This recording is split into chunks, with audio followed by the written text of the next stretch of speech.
चीनी का थोड़ा सा जिक्र हो जाए और उस पर हम देख रहे हैं अपोजिशन का अपना एक स्टैंस है। प्राइम मिनिस्टर ने इंक्वायरी कराई, अपोजिशन अपनी डिमांड्स कर रही है, फिर बैरिस्टर शहजाद अकबर साहब कुछ मुख्तलिफ बातें कर रहे हैं। ये सारा मामला प्राइम मिनिस्टर ने इसकी इंक्वायरी कराई, वो इसको पब्लिश करेंगे, ज़िम्मेदारान का तयन हो रहा है, कुछ रिपोर्ट में हुआ है। आप किस तरह से देख रहे हैं सारे मामले को?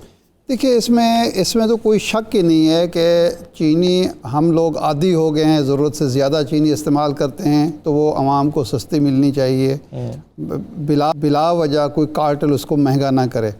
इसमें कोई शक नहीं है कि अगर सब्सिडी हुकूमत देती है डॉलर कमाने के लिए, ज़र मुबादला हासिल करने के लिए, तो उसका गलत इस्तेमाल नहीं होना चाहिए। सब्सिडी देना और लेना दोनों जायज़ हैं, लेकिन सब्सिडी लेकर इसी मार्केट में चीनी फ़रोख्त करना ये बिल्कुल नहीं होना चाहिए।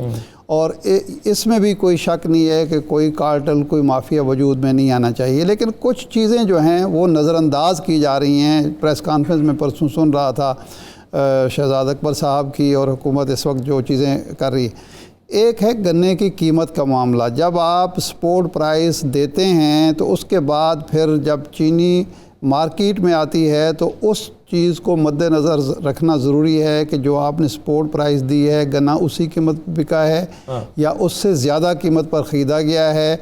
और आप जब उसके कास्ट ऑफ प्रोडक्शन बना रहे हैं वो उसी रेट पे बना रहे हैं, या जो मार्केट एक्चुअल रेट मार्केट से ख़रीदा गया वो है। एक ऐसा ना होगा कास्ट ऑफ प्रोडक्शन जो है वो ज़्यादा हो और आप उसको कम कर रहे हों।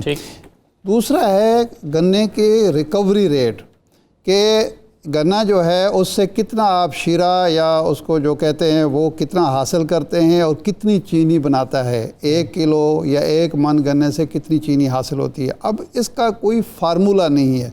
सिंध में गन्ना के रिकवरी रेट और है, जनूबी पंजाब में और है, सेंट्रल पंजाब में और है। लेकिन आप जब एक ही लाठी से हाँकेंगे तो उसके नतायज एक ही रेशो मुकर्रर करेंगे कि जी बस 8% है या 5% है या 14% है, तो फिर वो नतीजा गलत होगा। एक चीज़ जो है वो है मिलों के जो अखराजात हैं, जिस पे वो प्रोडक्शन कास्ट ऑफ प्रोडक्शन तय होती है कि जी उनके ये नहीं है कि गन्ना ख़रीदा है आपने, उसमें इतना हमने टैक्स लगाया है बस हो गया है। उसमें जो एक मिल है, जो एक फैक्ट्री चल रही है, उसमें तनख्वाहों का मामला है, उसमें बिजली के रेट्स का मामला है, बिजली कितनी खर्च हुई और कितना ख़र्चा पड़ा है उस पर, और उसके बाद जो टैक्सेस हैं गवर्नमेंट के वो उसमें करेंगे। ये सब मिलके कॉस्ट ऑफ प्रोडक्शन का तयन करेंगे। डेप्रिसिएशन जो है, ज़ाहिर बात है बैंकों से वो कर्ज़े लेते हैं, ज़ाहिर है जो अदायगियाँ करते हैं वो बैंकों से कर्ज़े लेके चीनी तो बाद में बिकती है, तो वो एक चीज़ होती है, उस पर मार्कअप होता है। फिर डॉलर की कीमत जो बढ़ती है या कम होती है उसको भी उसमें आप करें कि डॉलर अगर 110 पे है और फिर 160 पे चला जाता है, तो ये सारी चीज़ें कैलकुलेट करके फिर आप देखें कि उसमें मुनाफा कितना है। और मुनाफे का भी आपने कोई उसूल तो बनाया नहीं है।